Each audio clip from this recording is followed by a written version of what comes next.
Nasa labas na naman kami ng aking travel buddy, ng aking bestie.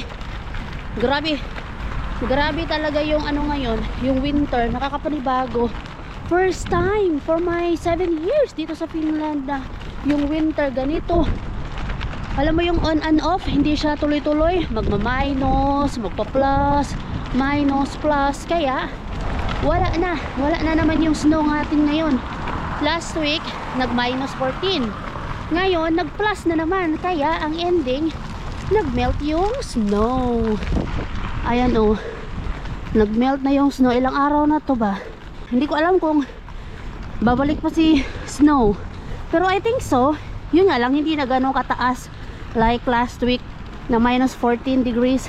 Parang ano na siya, parang spring, early spring, pero hindi pa po spring kasi winter pa din, because natatapos yung winter mga March o di kaya February. Ay sayang, nakando na yung bus, nak. Hindi tayo makahabol, anak. Sayang, wala na. Mag-aantay tayo ng matagal ng bus ngayon. Sayang, di kami nakahabol sa bus. Ano pa naman ngayon, weekend, so matagal-tagal ang bus ngayon, dear. Ay nako, nakakaloka. So eto, punta na naman kami ni Lumi sa Pasati. Paglalaruin ko na naman siya. Indoor play place na naman kami. Kahapon nandun kami. So ano to, everyday na lang tayo mag indoor play place. Paano naman kasi?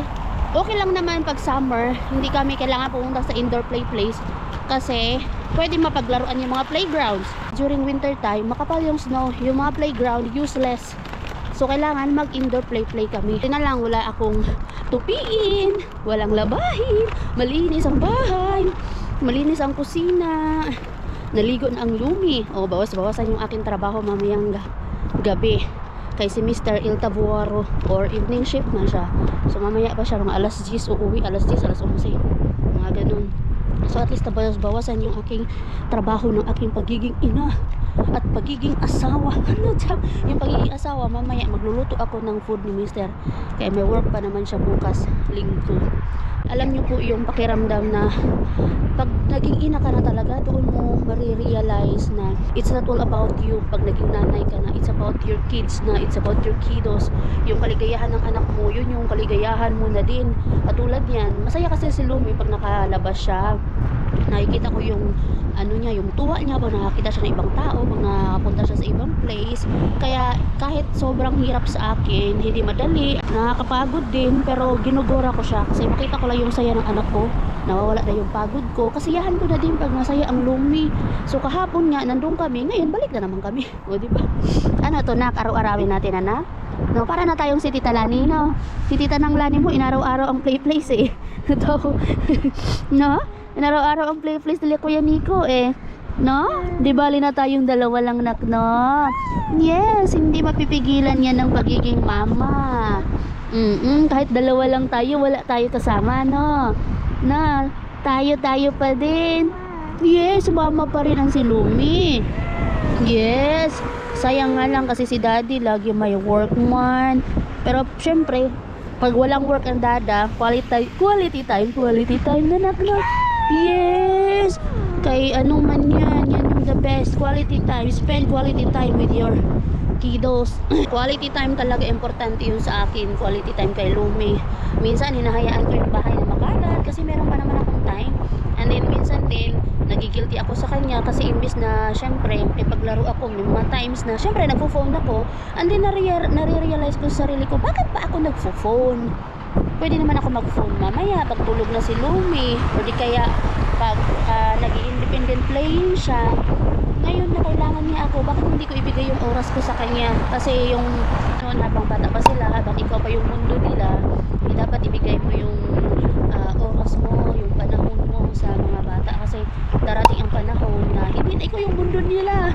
Magkakaroon na sila sariling mundo, baka hindi ka na nga mabigyan ng time kasi magkakaroon na sila ng sariling kaibigan. Hindi na ikaw yung magiging mundo nila, besh. Kaya ngayon, habang ikaw pa ang mundo niya, susulitin natin. O di ba? Ang haba na ng yaw-yaw ko. Tama naman po, di ba, mga friendship? Di ba na? Right si mama? Ha? Yeah. Mama. Yes, tama si mama, no? Mama. Can you say dada? Can you say? Mama talaga. Hindi talaga dada, mama talaga sa best.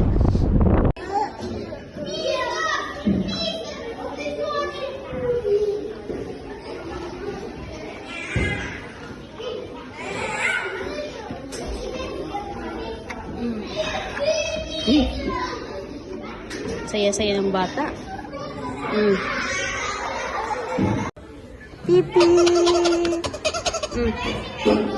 Okay. Ang daming bata dito. Pipi. Ang daming bata. Oh. Pag weekend pala, maraming bata dito. Kaya pala ayaw nila ni pumunta dito ng weekends. Lalo na pag Sunday kasi mayroong mga malalaking bata. Mga 10. Ganyan. Kawawa yung mga maliliit. Sige na. Go. Go.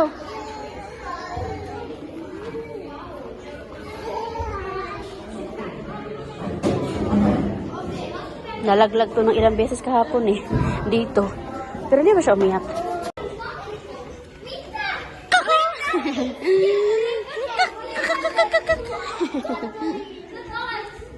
Push. Push. Good job. Push.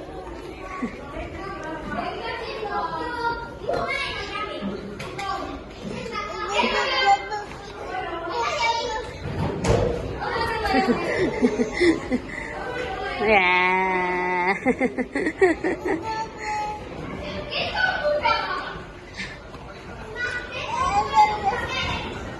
Tapos ko nang pinaglaro sa Lumi. Siguro mga 20 minutes lang kami doon. Nakakatakot kasi yung mga malalaking bata doon. Mga nasa 10 years old. Naglalaro sila ng habol-habulan. Baka hindi mapansin ay matamaan pa. Tapos natamaan na nga to kanina nung pagbukas ng isang bata. Siguro mga nasa 6 to 7 years old yun. Pagbukas sa gate. Kaya meron man yung gate doon. Para yung mga bata na maliliit katulad ni Lumi, hindi basta-basta makalabas ba. So pagbukas ng bata kanina, buti na lang, naagapan ko agad. Tumama ng konti sa mukha ni Lumi. Dahil naagapan ko. Nakakatuwa ang Lumi kasi sobrang saya niya talaga. Alam niya na yung play place. Kasi tinatanggalan ko pala siya kanina ng jacket. Alam niya na nasa play place kami. Excited siya lagi. Tinatanggalan ko pa lang siya ng jacket kanina. Gusto nang bumaba. Sabi ko, antayin mo ako. Ganyan siya lagi. Alam niya na ang play place. So, mapapadalas talaga tayo sa play place. Alam niya na yung mga bagay-bagay. Nauutusan na nga. Tapos kanina, merong tatay doon na foreigner din siya. Yung itim ba. Nag-aantay sa mga anak niya doon sa mga building blocks ba. Naku, imbis na ibigay sa akin doon sa tatay na yun nag-antay, doon niya binibigay. Sabi ko, anak, dito mo sa akin ibigay. Tayo ang mag-build ng building blocks ba. Ayaw niya. Tapos tuwang-tuwa siya. Parang napapansin ko si Lumi. Siya sa mga lalaki. Yung parang, ewan ko, basta pag nakakita siya ng mga lalaki, yung alam mo yung parang walang tatay. Parang gano'n. Which is may tatay naman siya. Pero iba yung iba yung approach niya sa mga lalaki. Alam niya kung sino yung lalaki, sino yung mga nanay. Yung mga nanay din naman, iba din naman yung approach niya. Kaya nga kahapon nasabihan siya na hindi siya nangingilala, friendly siya kasi lumalapit talaga siya. Hindi siya yung mahihain ba? Ito ba? Yan talaga yung mga gusto mong buksan. Yan. Tara na. Tapos na siya magdete. Anak, that's dirty. Ikaw ba? Alam na pa naman niya. Marunong to siya mga manloko ba? Tinitis niya si Toshi. Alam niya na hindi pwede, pero tinitis niya. Marunong ka ha? What is a cat say? Meow! Wag nga yan. Ikaw, you're so silly ha? You're so clever. Ano ka na? Ay na tayo. We're gonna get ready. Let's go. Again, tapos na kami. Try namin na mag-H&M. Tingnan natin kung meron tayong magbili doon. Let's go na, Lumi. Wow. Si Busing. Doon. Saan ka na pupunta eh. May sarili ka ding mundo eh. Tingnan natin. Sige na kayo bago mag alas 4 kayo. Magsarado na yung shops. Alas 4 lang kasi sila dito. Let's go. Come on, move. Ika, bilisan mo na. Go. Kahinay man sa atong leader. Oy. Dali na. Kaya magsarado na to sila. Dali. Punta tayo H&M. There. Sige nga. Come on, Nana. Dali. Ang delikado lang dito. Kailangan sundan kayo. May mga elevator pa naman. Ay, elevator. May mga escalator. Let's go. Diretso. Here, dali. May sarili mo. Doon. Diretso. Yan. H&M tayo. H&M. Oy. Dali na. Diretso na. Saan kayo plano nitong batang to? Tara na. Dali. Uy. May sarili ka talaga mundo. Saan ka ba pupunta? Hindi tayo pupunta doon. Anak. Of course, diretso tayo doon sa pambata. Kay Lumido. Hi, anak. Hello. Hi. So pretty. Ang nanay, kamusta naman? Di bale na. Ang importante na alagaan ng maayos ang anak. Saka na tayo self.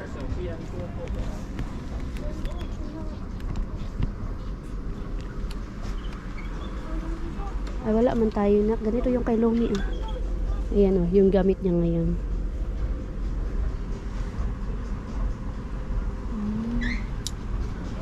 Ay, ito maganda. Ayan. Kaya ang liit lang naman nito. 2 to 6 months. Bili nga tayo nito, nak. 8 euros na lang. Ito din sana, kaya lang walang partner to eh. Nak, gusto mo to? Halika na dito. Gusto mo to? Hanap tayo ng 6 to 12 months. 6 to 12 months na yung pinakamataas. 2 to 4 years old. 2 to 6 months. Ang laki naman nito, nak. Parang kasya naman na to sa akin. Kasya na yung hat to sa akin, nak. Ay, ito pwede to. Ang hat to lang, hindi pwede kay Lumi kasi 2 to 4 years old siya. Etong gloves, pwede na to. Kaya pag lumamig pa ulit, kaya mahirap man yung gloves na nabili natin. Yung ganito ba yung gloves na nabili ko? Ganyan. Mahirap man siya, besh. Eto, at least, dublihin ko lang ng ganito. Ayan, maganda siya kasi warm. Bless you, anak. Bilhin tayo nito, nak. Bless you, my love. Ay, ito pa pala. Ay, ito mas mura. 6 to 12 months. Wala bang sana? 12 to 18 months? Ay, ito 1 to 2 years old. Perfect. Ito na lang, nak. Perfect. Ito. Di bali na malaki, nak. At least. Gagamit mo to ng ilang beses. Sige, yan na lang, nak. Bilhin natin yan, anak. Oh, okay. Yung yung Lahya Corte. Gift card para sa akin, pero para sa anak. Ginamit para sa anak. Wala para sa sarili. Wala na ba? Yan.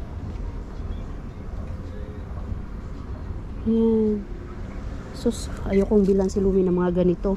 Kasi alam niyo po ba, kapag na-addict siya sa mga ganito, yung mga unililo, yung tawag doon,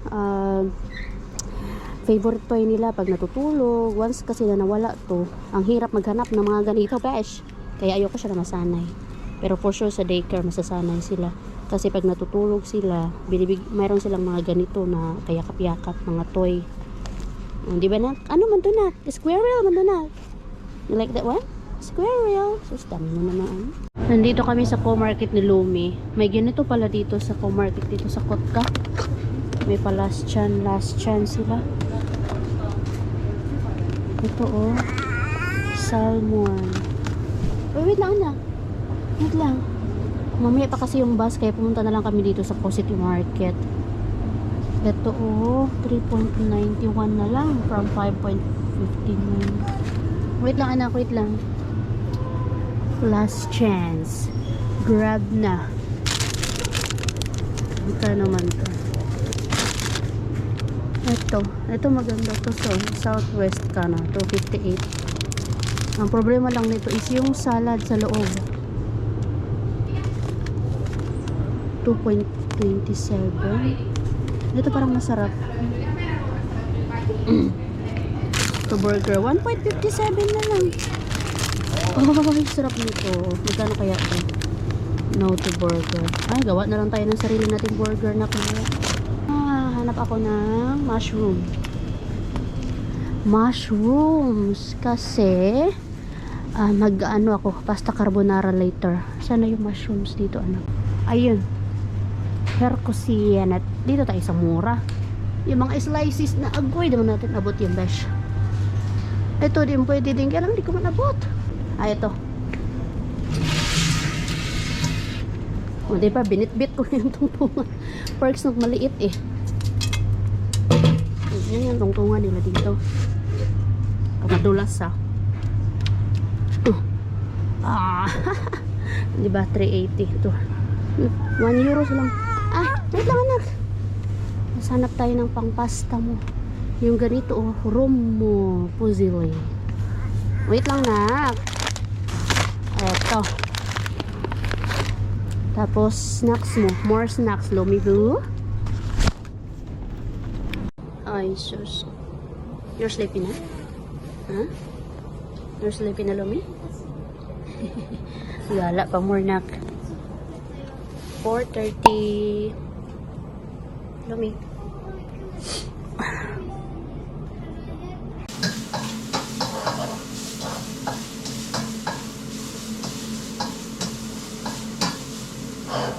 Kakarating pa lang, birada na agad. Luto agad tayo ng pasta carbonara kasi kailangan kong habulin.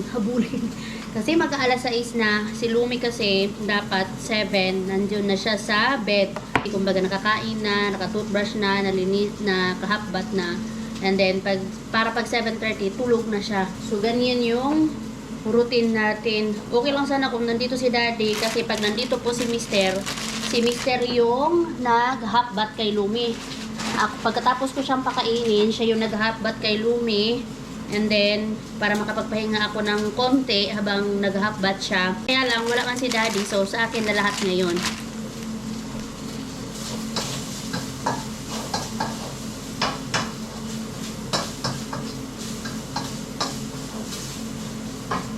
So, ganito lang yung buhay natin. Niluluto ko lang ngayon ay pasta carbonara nga and baunin ni Mr. bukas. At the same time, pwede ko rin siyang kainin. Sa mga struggle ko, and I know, hindi lang ako, marami din dyan na nakapag-asawa ng ibang lahi iba. Yung struggle na kailangan mo magluto ng iba't ibang putahe. For example, ganito sa amin, kay Lumi. Minsan, iba yung food niya sa kinakain ko, sa kinakain ni Mister. So, nagtatatlong loto ako minsan. Kasi minsan, yung food ni Lumi, hindi ganun ka malasa ba. So, ayoko naman ng food niya. For example na lang, ganito. Itong broccoli pasta na to, sarap sana siya for the kids, not for the adults. Kasi yung iba yung lasa niya. And itong ano din, broccoli muffins. Yan. Pagkain ko naman, hindi naman kinakain din minsan ni Mister. Kasi syempre, kung tayo nga, diba, tayo mga Pilipino, hinahanap-hanap natin yung lutong atin, yung pagkain atin. Ganun din sila. Finish sila. So, gusto nila yung food nila. Ganito yung nangyayari na 3 beses ako magluto. Minsan 2 beses. Iba-ibang putahe. Iba yung kay Mister, iba yung akin. Yung akin, yung niluluto ko naman minsan, pwede din kay Lumi. May mga times naman na iisa lang yung kinakain namin. Pero hindi lagi-lagi. Katulad niyan, may mga niluluto ako kay Mister. Kasi nag-i-effort po ako magluto kay Mister. Na naghahanap ako ng mga recipe na finish talaga. At kapag naluto ko na yun, nasasarapan naman ako. Pero hinahanap ko pa rin talaga yung atin. Lalo na yung rice ba. So, nagluluto ako ng akin. So, ganun din yan sila. May mga times na kumakain sila ng Filipino food natin. May mga times naman na yung food talaga nila, yung gusto nilang kainin. Ganon din yun sa atin. Minsan kumakain din tayo ng finished food nila, pero mas gusto pa rin talaga natin yung ating pagkain. For example naman, itong pasta carbonara, Filipino style ba? So ito, pwede kaming dalawa kumain ito. Si Lumi muna ang kakain, kay ako ay antayin ko yung whole grain na pasta. So si Lumi muna. Kaya baka hindi magustuhan ni Dada yung normal na pasta ba? So sa kanya na lang yun, naluto ko na unang. Antayin ko na lang yung whole grain na pasta. The same time, may pasta din siya dito. Yan. Ito na rice muna. May one at a time. One at a time. Marami na naman tayong pupulutin ito sa baba. Pero okay lang. Matuto ka lang mag self-feeding. Na. Pinutol-putol ko yan. Kaya baka mamilaukan siya eh. I love you.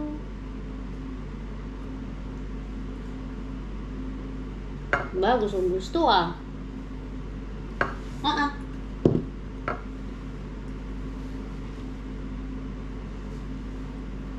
Malaking bagay talaga na yung plate niya ay yung suction plate.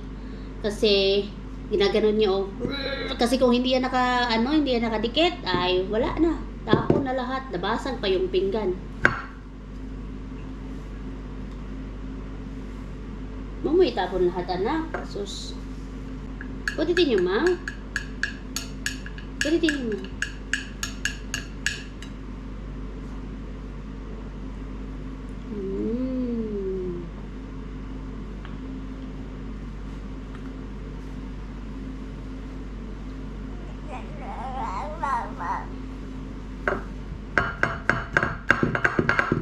Oy, yan na.